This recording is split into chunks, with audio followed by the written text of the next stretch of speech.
So on Kenny's affirmative, he started by saying that this is not a normal war.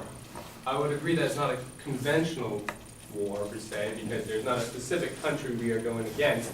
We're going after groups in countries, but it's a war nonetheless. It has everything in the war. It's got two different sides of trying to attack each other.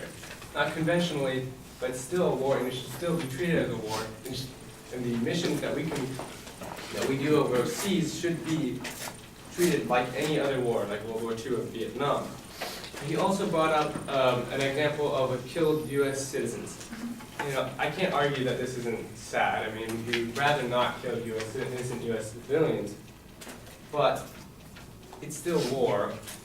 And unfortunately, in any types of war, there's going to be some friendly fire, some civilian deaths. Just because a drone did it doesn't mean it doesn't happen anywhere else. A tank could do it, a machine gun can do it, a grenade can do it. So this is not something that is special about this war that necessarily makes drones bad. He also went on that the calculation of civilian deaths were misleading. And it is. I mean, everything I looked at ranged from all the way from 6% to 35%.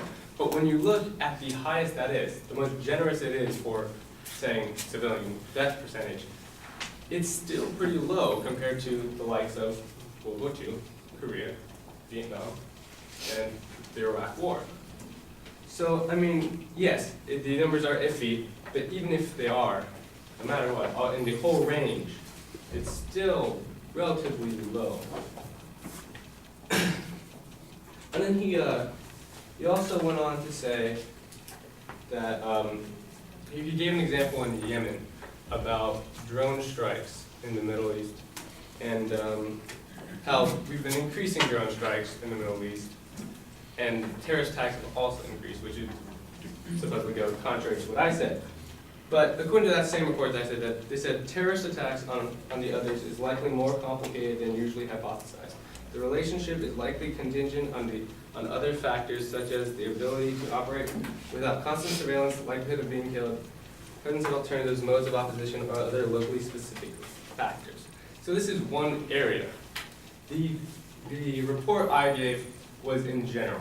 This area that he focused on might have had other factors, large terrorist groups that could overcome these drone strikes, a lot of leaders there, or any of the other factors.